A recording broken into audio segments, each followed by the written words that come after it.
Okay, great. Thank you. Well, as you can see, I'm a little bit injured. If it were up to me, I was probably just going to sleep the whole day. But I'm here with a group of students. I'm trying to be a good example. So yeah, here I am doing my presentation. So my presentation was about a decentralized e-voting system using blockchain, which was finally a project, honors year level project for one of my students.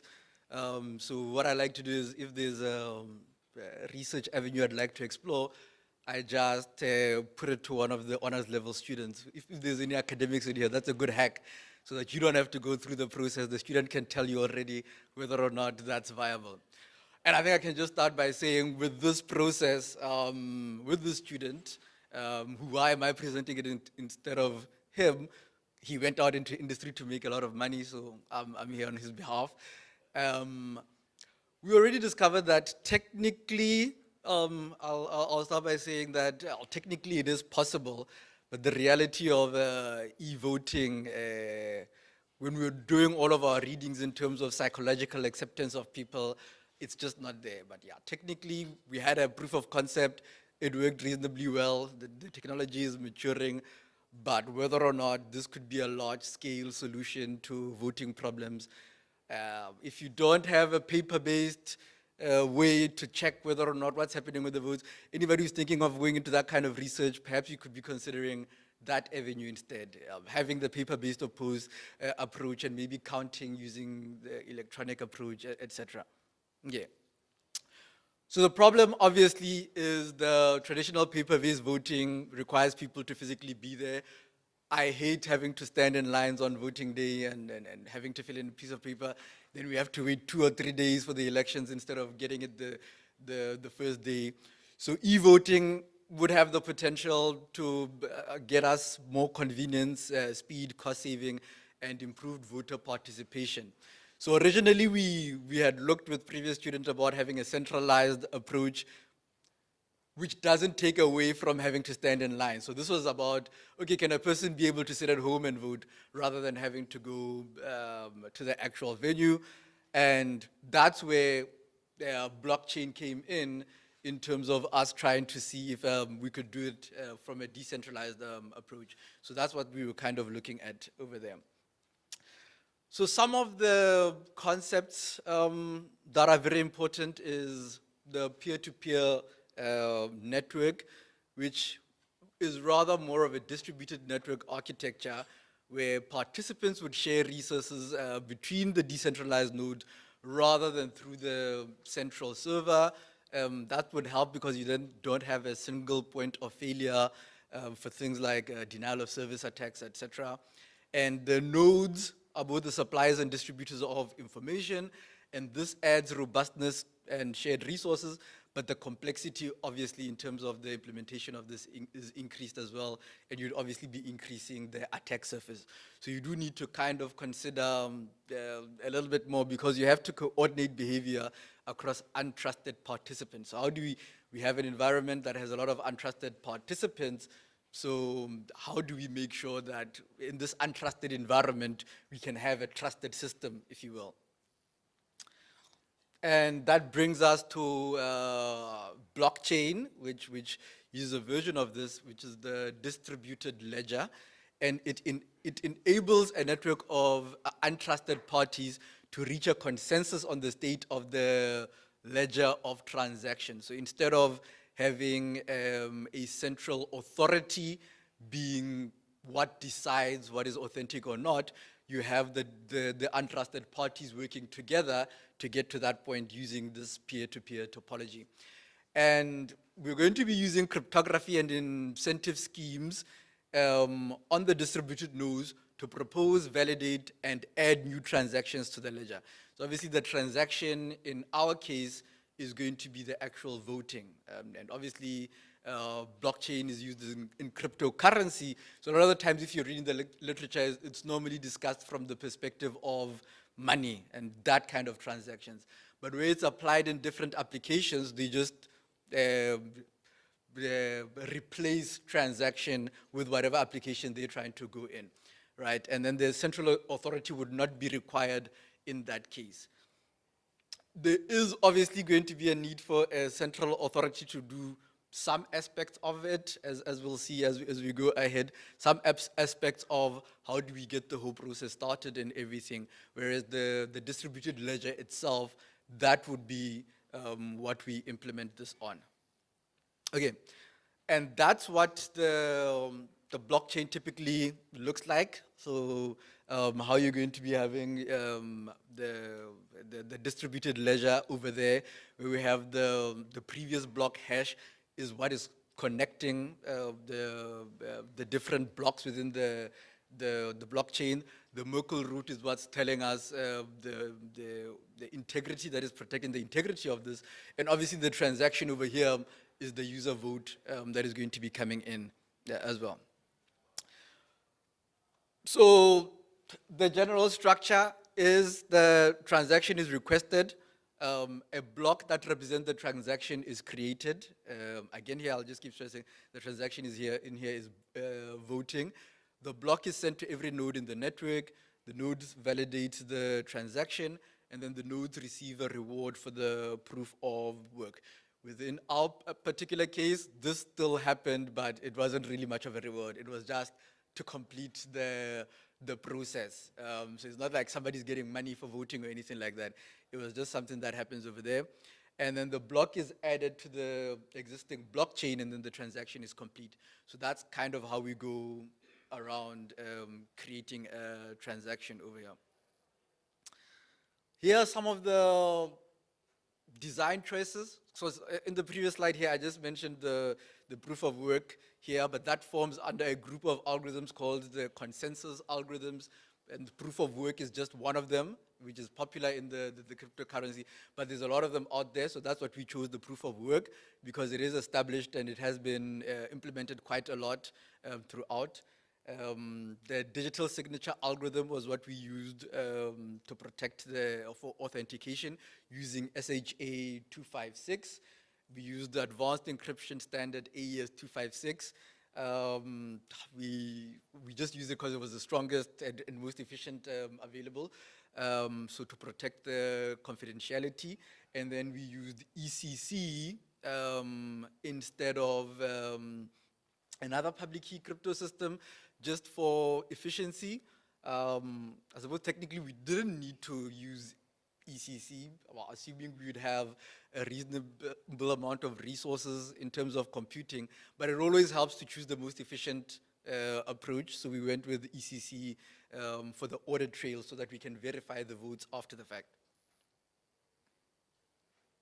I didn't check, I don't know how much time I have. Yeah. Okay. So then this is the typical functional analysis of the system, where we do have a front interface that is going to be interacting with the user module and the voter administration module, which are kind of just trying to get everybody into the system for the most part. And then the back end, which is going to be the blockchain, that is where the distributed ledger lies. And then that's where, once we've done the registrations and everything, that's where we can get to the smart contract and the distributed ledger. This is what the interface had looked like. It was, obviously it was not deployed or anything. This was implemented on the local machine. And this is what the interface looked like over there, where we had, you'll see over here, there's an admin. We'll get to the use cases. There's admin, so the admin is able to come in. We do need that centralized server to run the actual process, because obviously if you're going to be voting, there are going to be candidates of some kind, and there needs to be a process for those candidates. So that process we didn't do via blockchain, where people could just go online and register. There had to be an administrator who adds it onto the system, and then those people are on the system before the actual voting system can start, which is what uses the blockchain. So it's not to say that this is just a completely decentralized system over there. So that's what that admin is there for. And what I'd say is then the user gets to register. So the user has to register before they can actually vote. And then that registration was obviously online. and then they would get an email where they had to verify some of their details, etc., there as well. So, and then obviously once the voting has started, the voting cannot start until the administrator has started it, and at that point, nobody can register as well. Okay, so here are the functions pretty much of the administrator. They add the candidates. The process to add the candidates was not well thought out in terms of, we assumed that perhaps there would be a way for the elections body to do that, but we just added, you just add a candidate over there, start the election, change the phase of the election, because when the voting ends, when the voting ends, people can no longer vote, and the counting needs to happen, and then the verification needs to happen over there, and then we have viewing of the results and audit trails there as well. User can obviously register to vote, access their profile online there, vote for a particular candidate, audit vote using audit keys.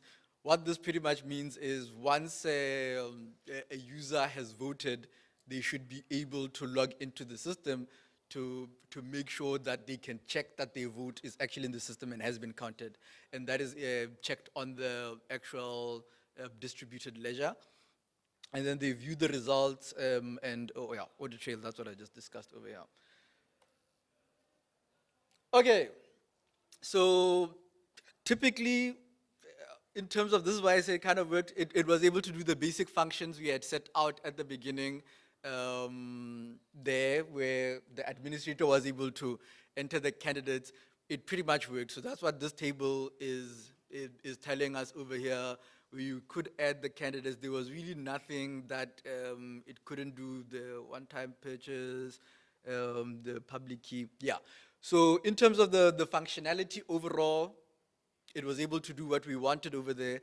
Then we obviously had to check in terms of some of the security schemes and how that works. So the first aspect that one needs to check is the degree of voter visibility, where if you're working on a e-voting system, that's something one can check. There's a formula. So there is a formula, you can go check it in the, I think it is in the paper. Yeah, it should be in the paper as well. There's a formula if you want to do that. That kind of checks in terms of, as the number of voters increases, the less likely it is you're going to discover who voted for what, which is an important thing if you're trying to protect the secrecy of the voter in terms of who they voted for. So then in this case, when we're looking at that, the assumption is an election is obviously going to have a lot of people, and once you get to 200 voters thereabouts, doesn't matter how many more you add after that, you aren't really going to be able to figure out who voted for what in this kind of scheme. But this is really just a formula that has been developed where you can have a look at that in terms of seeing how many voters you have and whether or not, a kind of e-voting system, you're going to be able to expose who the voter voted for there. All right. And then we ran a number of attacks on the system to kind of see where some of the vulnerabilities are on the system. And insofar as what we had implemented on the local machine, I will be the first to admit it was a very limited scope in terms of the range of attacks that we tried on the scheme as well. And I also have a sneaking suspicion that the student opted for this because it made his report look good as well. But yeah, we tried a range of attacks, and all of them, we couldn't get that. We tried impersonation attacks. We obviously tried at different levels as well. We also tried some spoofing. The birthday attack was on the hash as well. But in that one, obviously, if you choose a strong enough hash, you're not going to run into, or a long enough one, you're not going to run into any kinds of problems. And even the situation from the denial of service over here, which was a little bit, I'd say limited. It wasn't run on the the main server. So we weren't looking at whether or not the process where we're registering, can we disrupt all of that, which is obviously, like I'm saying, some of the choices were like, okay, we did look at the ledger though, and as far as that was concerned, having one node down would not really affect anything there. Okay, so my conclusion over here is that e-voting using blockchain theoretically is feasible and as well. It's a reasonably secure, maturing technology. It's been applied. The more you read, you realize it's been applied in a number of industries as well, because the security of it is actually quite good, and the strength of the cryptography as well. But other factors will hinder its applications. So I think personally for me, I will probably not be going forward with this in this format as a research direction, but it is very, very interesting in terms of it's possible, practically applicable, is going to look at different factors over there. So yeah, that's my story. Thank you so much.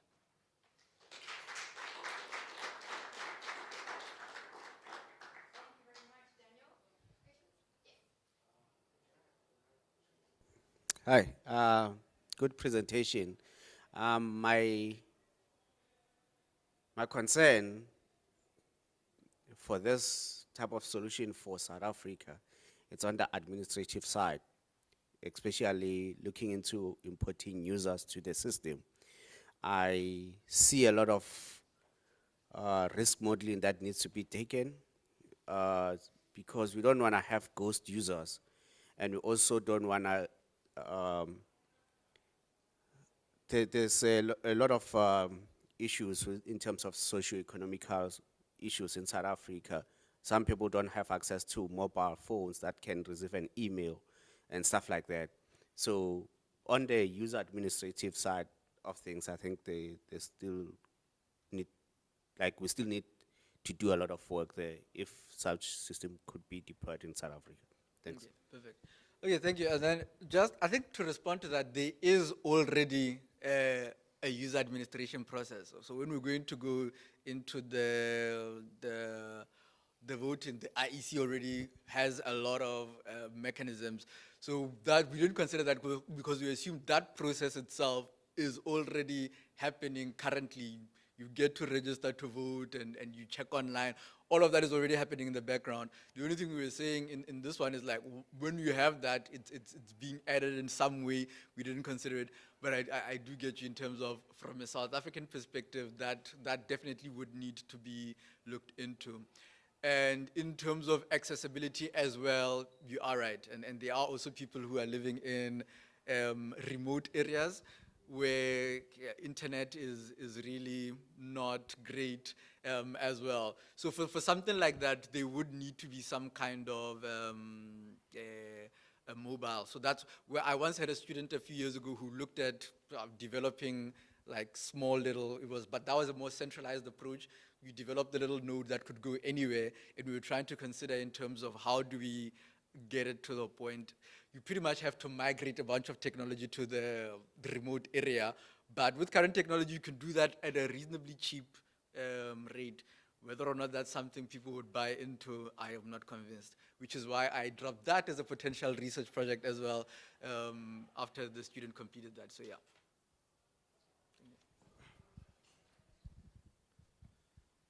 I don't know if I don't know if the details of the scheme is in the paper. It would be interesting to read it. I have a few concerns regarding the stuff that you had on the slides. For instance, you were giving the public key to the user for verification, which I didn't quite get. It's usually a signature is generated using the private part of the key, okay? So the public key would be to on the system to verify that was that user. If you want to scale this system, that's going to be one of your major challenges. I assume you're using the public key, private key in the signature, because that actually goes hand in hand, of course, the DSA and the ECC, okay? But you will have to generate a key pair for each and every user, which when you generate 20 million becomes suddenly a big problem. Key management, same story, because who's going to manage the private side of the key, because you've got to do that centralized, making sure that you cannot give that key to somebody else to vote beforehand.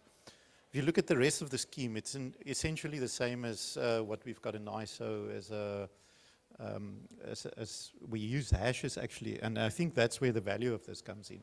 So you might want to consider in future research looking at where you chain these things together and you use hashes.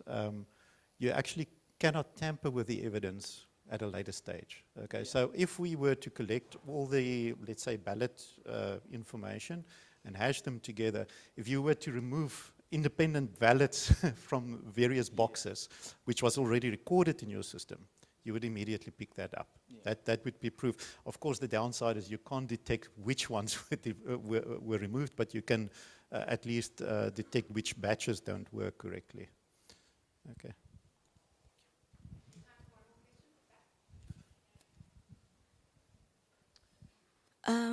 This is more like a comment, right? Especially on the note of scalability. So I see that you were considering, or while you were using proof of work in your blockchain. I just want to know, in terms of scalability and considering the energy crisis in South Africa, right? And how proof of work is so like energy intensive. Yeah. I think for scalability, you could consider maybe proof of stake or proof of authority, because if this is now going to be a system that's used by all of the citizens of South Africa, then you would have a lot of transactions being recorded on the blockchain, and all of those need to be validated. And you need miners who have to mine that, and yeah, but overall, I think, especially in terms of considering corruption with voting and stuff, this is quite a great idea. Thanks. Okay, yeah, perfect. Yeah, I can just say, yeah, that is correct in terms of that it is a bit computationally intensive. And to be honest, we didn't really consider the energy crisis as well, that it does fall into it. But you're right, scalability could be a bit of an issue. It wasn't really considered in terms of how it would scale, which is perhaps why the decisions were really in terms of the proof of work, like it's the secure one that is reliable and it's trustworthy. So we chose that. So in terms of how that would scale, there was no analysis over there. And yeah, you are right there in terms of the as well, in terms of the perhaps could be other mechanisms that may be better suited for this perspective, which are worth considering.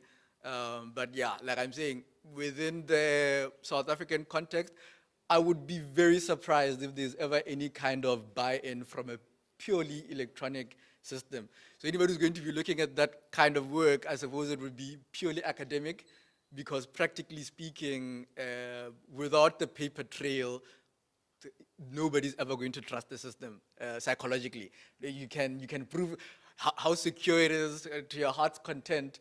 If they can't look at this is the physical vote, I think, yeah. And then we found that as well in the reading, in terms of if you look at the past US election, when that was disputed, the thing that saved them was the paper.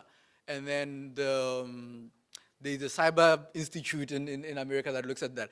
Their recommendations as well after that was, you need paper, because there were already some states who had machines that you voted on, etc. But luckily those states were not disputed. But they said without the paper trail, you're kind of putting the election at risk, because there's no way to prove tangibly.